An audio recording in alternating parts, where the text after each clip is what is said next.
La bruja de Oaxaca. Contaré mi historia, aunque con reservas. Nunca me había atrevido porque mi esposo siempre dice que solamente a los ingenuos les pasa cosas como las que voy a relatar. Soy nacida en Guatemala, de padre mexicano y madre cubana. En aquel entonces mi papá consiguió un trabajo en México en una región de Oaxaca. Ella decidió entonces seguir a mi padre y a mí me dejó muy niña al cuidado de mi abuela materna, a la que siempre llamé mamá, pues ella, en realidad, siempre vio por mí desde que nací, así que no resentí la ausencia de mis padres. Además de eso, tenía a mis tías que las veía como mis hermanas mayores y con ellos estaba la tía Lala. Era una mujer mayor que cuidó de mi mamá y mis tías desde muy pequeñas y era parte de la familia. Había sido nana de varias generaciones en la familia. La tía Lala era una mujer de amplios conocimientos en temas de brujería y cosas sobrenaturales. Durante mi niñez me enseñó muchas cosas para defenderme de las brujas y poder tumbarlas. En esos lugares remotos donde vivíamos eran leyendas vivas que la gente contaba de generación en generación y casi siempre resultaban ser ciertas. Para mí era común subirme a la azotea cada viernes con ella a ver bolas de lumbre bajar de un cerro cercano y volar en círculos cerca de las casas. Y al final regresaban a las cumbres para perderse en la oscuridad. Para mí era un espectáculo fascinante, pero para otras personas eso significaba el terror. Conforme crecí y me di cuenta de los alcances de la tía Lala, supe los verdaderos motivos por los que mi mamá decidió dejarme con mi abuela muy a su pesar. Cuando recién se fueron a Oaxaca mis padres, me llevaron con ellos. Yo tenía meses de haber nacido. Al estar en esas regiones, mi mamá sufrió un episodio de horror al ver que intentaron robarme. Pero no fue una persona común. Era un ser horrible que a la postre la calificarían como bruja. Después de esa experiencia de sentir el miedo a perderme en manos de algo incomprensible, pero a la vez muy real en ese lugar, muy a su pesar me trajo con mi abuela y me dejó al cuidado de la tía Lala. Sabía que la señora era la única que podría cuidarme y protegerme de esas horribles presencias. La tía me contó que, siendo muy joven, perdió a sus 2 únicos hijos a manos de una bruja. Los niños se fueron enfermando gradualmente y nunca encontraron el motivo. Un día halló muerto a uno aparentemente desangrado y el otro murió por una fuerte anemia. Después de eso, Lala se dio a la tarea de averiguar el motivo de la repentina muerte de sus hijos. Algo no encajaba del todo y encontró que una vecina se transformaba en Chompipe, o también conocido como guajolote, y de alguna manera les drenó la vida a ambos hijos. Juró vengarse y destruir a la bruja que dio muerte a sus pequeños, y dice que lo logró. Desde ese momento amplió sus conocimientos para ayudar a otras familias en caso de que estuvieran siendo acosadas por estos seres infernales.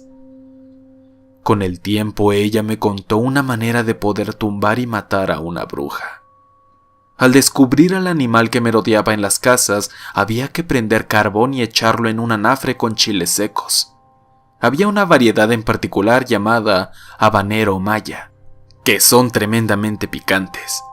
Al ponerlos en las brasas, estos despedían unos vapores y humos insoportables que hacían toser a todos, y el animal caía al filo de la puerta retorciéndose por el picor de los chiles al respirar el humo que estos emanaban.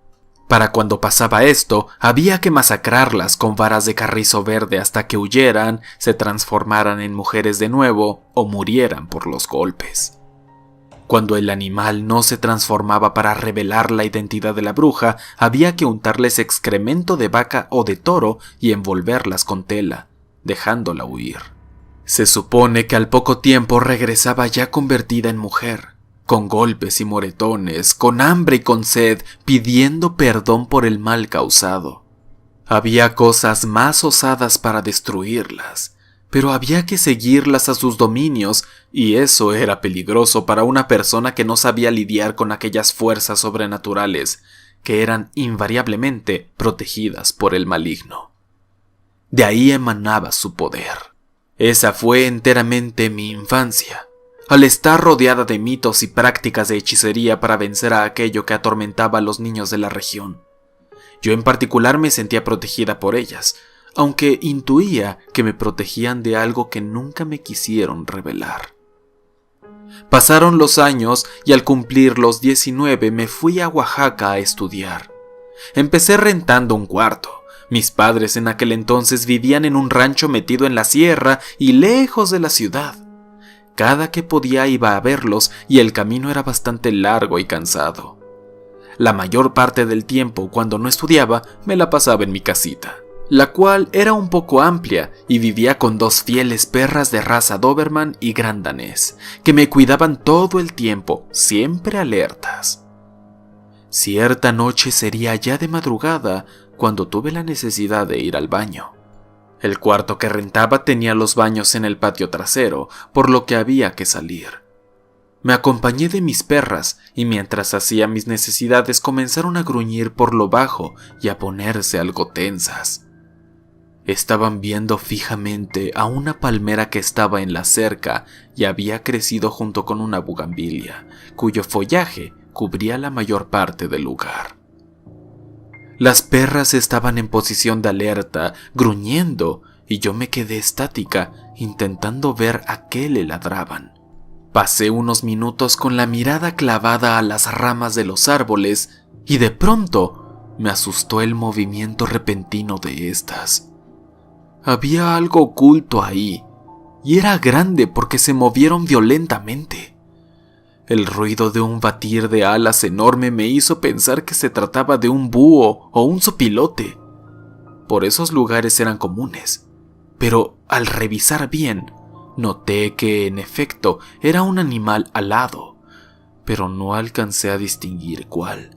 El movimiento y el ruido hicieron que mis mascotas comenzaran a ladrar frenéticamente y corrieron hacia el árbol intentando subir sus ramas y ladrando con desesperación. No quise saber más, les grité a mis perras, pero el temor me invadió y corrí asustada por un pasillo hasta mi cuarto. Cerré la puerta y me quedé recargada en ella en tanto escuchaba ladrar a mis animales y me entró la angustia cuando las dejé de escuchar.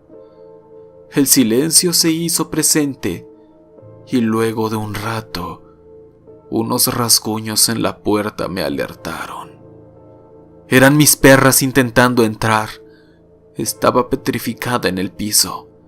El llanto de mis animales era de temor y no podía siquiera levantar mi mano para abrirles. Luego se callaron y se fueron corriendo por el pasillo, supongo que a buscar refugio. Pasaron los minutos y el ruido de algo golpear la lámina del techo de los cuartos me puso los pelos de punta. Oscuros. La segunda parte de esta tétrica historia se encuentra en el canal de Inframundo, con quien estoy colaborando para este video. En la descripción te dejo el link para que lo visites y sigas escuchando esta espeluznante anécdota.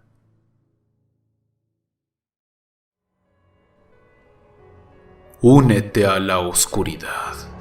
Dale like, suscríbete y comparte para esparcir el terror.